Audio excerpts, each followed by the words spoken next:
Bismillahirrahmanirrahim. Janji Allah kepada orang yang berdoa. Makanya doa itu benar-benar senjata orang mukmin, melebihi senjata apapun yang dimiliki oleh seseorang. Paling dahsyat itu kalau punya doa. Jadi kalau orang yakin kepada Allah, maka dan keyakinan dia kepada Allah lebih besar daripada keyakinan dia kepada apapun, maka selama dia masih bisa berdoa kepada Allah, dia tenang. Ada masalah dikit, oh Ilahi. Ada masalah dikit, Ilahi. Ada masalah dikit, Rabbi. Terus saja. Ada masalah sepele apapun, minta ke Allah. Ada masalah apapun, minta ke Allah. Dan kata Nabi, janganlah kalian menjadi lemah dalam berdoa, karena sesungguhnya tidak akan binasa seseorang selama dia masih berdoa kepada Allah. Itu hadis Nabi dari Aisyah. Janganlah kalian menjadi lemah dalam berdoa, artinya jadi pundung, jadi putus asa dalam berdoa, karena tidak akan binasa seseorang selama dia masih berdoa kepada Allah Subhanahu wa taala. Jadi kalau kita masih terus mengharap dan meminta kepada Allah, kita nggak akan binasa, kita nggak akan kalah, kita nggak akan rugi. Dan kata para ulama, segala sesuatu di dunia ini akan pergi dan tidak kembali. Ini clue penting nih, bisa dicatat. Segala sesuatu di dunia ini akan pergi dan tidak akan kembali kecuali doa. Dia pergi dan dia pasti akan kembali. Segala sesuatu kalau udah pergi di dunia ini nggak akan kembali lagi. Kalau pergi di sini maksudnya pergi kepada Allah. Tapi kalau doa pergi ke Allah, dia pasti akan balik lagi kepada yang meminta. Satu-satunya yang pergi ke Allah dan kembali di dunia ini hanyalah doa. Makanya ayat ini kalau kita kasih judul adalah janji Allah kepada hambanya yang berdoa. Allah berjanji, apa kata Allah? Inni qaribun. Aku itu dekat. Maksudnya gak mungkin aku gak dengar doa kalian. Begitu kita berdoa, kita pikir, Allah dengar gak ya? Jangan-jangan kok doa saya belum diijabah, kayaknya Allah gak dengar yang kemarin, saya harus keraskan lagi suara saya. Enggak, inni qarib. Arti inni qarib, aku itu dengar banget apa yang kamu ucapkan. Gak usah diucapkan, di dalam hati aja Allah udah dengar. Siapa yang pernah berdoa di dalam hati terus langsung Allah ijabah? Rasulullah. Coba teman-teman buka awal juz kedua. Ayat surat Al-Baqarah ayat 144. Itu gara-gara Nabi ada harapan di dalam hati tapi gak berani ngomong gitu ke Allah. Cuma dipendam di dalam hati doang. Tapi langsung diijabah oleh Allah. Ayat surat Al-Baqarah ayat 144. Allah berfirman, Qad nara taqalluba wajhika fis samaa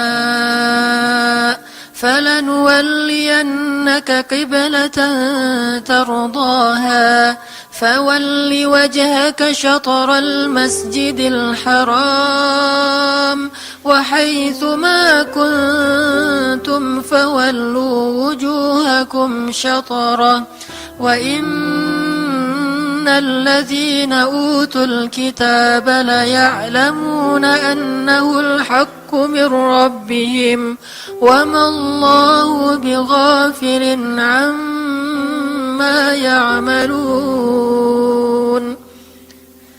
Jadi ceritanya, orang Yahudi suka menghina kaum muslimin gara-gara orang Islam kalau sholat waktu itu masih menghadap ke Al-Aqsa, Palestina. Jadi kata orang Yahudi itu, lihat orang Islam mah fake, suka niru. Kita sholat menghadap Al-Aqsa, mereka sholat menghadap Al-Aqsa. Berarti agama mereka itu adalah agama yang meniru agama kita, nggak original. Sering diperolok-olok, setiap kaum muslimin sholat dihina sama mereka. Akhirnya Nabi ngerasa sedih. Wah, gimana ya caranya? Sehingga setiap sore Nabi berdiri di suatu bukit, kemudian lihat ke langit. Cuman nggak ngomong, gini aja ke langit. Membatin. Bayangin, pernah nggak teman-teman membatin ke Allah? Ini yang harus kita coba lakukan. Belajar membatin kepada Allah. Itu romantis banget. Jadi duduk sendiri. Allah, ngomong gitu dalam hati.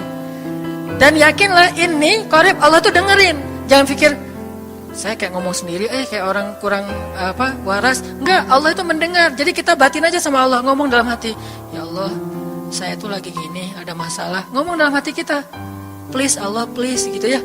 Nah, itu kalau kita membatin, inni qaribun wa asirru qaulakum awijharu bih innahu alimun bidzatis sudur. Jadi Nabi nggak enak mau ngomong, ya Allah, tolong dong pindahin kiblat dari Masjidil Aqsa ke Masjidil Haram. Soalnya daripada dikata-katain melulu sama orang Yahudi, mau ngomong kayak gitu tuh nggak enak sama Allah. Malu Rasul ke Allah. Masa kiblat aja minta dipindahin. Akhirnya Nabi cuma ngelihat ke langit aja tiap hari. Udah selesai, pulang. Besok lihat lagi ke langit. Turunlah ayat ini. Sesungguhnya kami telah melihat bagaimana kamu selalu menengadahkan wajahmu ke langit. Maka kami palingkan kiblat ke arah yang kamu sukai. Coba lihat. Turun wahyu untuk merespon doa Nabi yang bahkan belum diverbalkan, belum diucapkan dengan kata-kata, tapi Allah udah ngerespon. Gimana caranya biar kita bisa kayak gitu? Lihat seorang cewek cantik, kayaknya kerudungnya soleha gitu ya, kuliahnya di UIN misalnya, atau di pesantren mana gitu. Ternyata pas kita tanya-tanya ke teman-teman kita, oh dia tuh lagi belajar Al-Quran di masjid, sekarang lagi hijrah banget. Bahkan udah hafal juz amma, juz 30, Masya Allah. Terus dalam hati, aduh, ini kayaknya cocok menjadi ibu bagi anak-anak saya. Wih. Tapi dalam hati kan gak berani ngomong nih. Tiba-tiba dapat berita, dia masih jomblo juga loh, belum ada apa-apa, gak ada ikatan sama siapa-siapa. Oh gitu, membatin lagi, ya Allah, bisa gak ya saya datang ke rumah dia. Tiba-tiba kita ngelewat, ketemu dia lagi benerin motor, lagi parkir motor depan rumah dia. Si Neng itu ternyata rumahnya di sini. Ternyata tetangga. Ada aja jalan tuh Allah mempertemukan. Allah tahu isi hati kita. Bisa nggak caranya sespontan itu? Gampang. Pengen sesuatu, Allah kasih. Padahal kita belum minta. Ini kan keajaiban doa nih. Cuman kita seringnya ngerasa udah minta berkali-kali kok nggak dikasih-kasih. Kita belajar sekarang. Rasul nggak usah minta pakai verbal, cuman membatin doang dalam hati, Allah udah ngasih. Pernah nggak teman-teman ngerasa kayak gitu? Ada kepengen sesuatu, tiba-tiba terwujud. Pernah kan? Tapi kepengennya yang baik-baik. Pengen misalnya, aduh, saya pengen banget umroh, cuman mau ngomong kayak gitu mah, saya mah orangnya kayaknya nggak mungkin bisa umroh kalau ngandalin harta. Orangnya nggak mampu, kerjanya juga pas-pasan, gimana mau umroh untuk makan aja susah. Tapi pengen banget dalam hati kita. Dan itu rindunya tuh rindu banget. Setiap kali ngelihat video atau tayangan di TV tentang umroh dan haji, menitikkan air mata. Saking kangennya ke Baitullah. Allah tahu itu dalam hati kita. Tiba-tiba ada jalan. Ada aja jalannya. Dan bisa dikasih sedekah, bisa juga hadiah, bisa juga door prize, bisa juga macam-macam. Pokoknya ada jalan aja, tiba-tiba bisa umroh. Dan saya sering banget membawa orang umroh. Di antara jamaah itu selalu ada 1 atau 2 orang yang umrohnya itu miracle, keajaiban dari Allah. Ketika saya cari tahu alasannya apa, ternyata emang dia dari dulu pengen banget umroh. Cuman gak bisa ngandelin hartanya, Allah kasih jalan yang lain.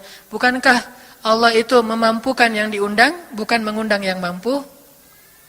Kan itu yang sering kita dengar kan? Allah tidak mengundang yang mampu, tetapi memampukan yang diundang. Kalau udah Allah undang, pasti mampu. Kalau Allah nggak ngundang, walaupun dia mampu nggak akan bisa. Jadi Allah bukan mengundang yang mampu, tetapi memampukan yang diundang. Sehingga kita kalau hati kita kayaknya pantas diundang, Allah undang tuh. Begitu juga dalam urusan rezeki. Aduh, saya pengen kerjaan yang kerjaannya itu lebih halal, lebih nyaman, bisa sholat berjamaah tepat waktu, ada waktu juga buat keluarga, bisa juga berdakwah ke teman-teman. Akhirnya membatin kita itu karena kuat banget, Allah wujudkan.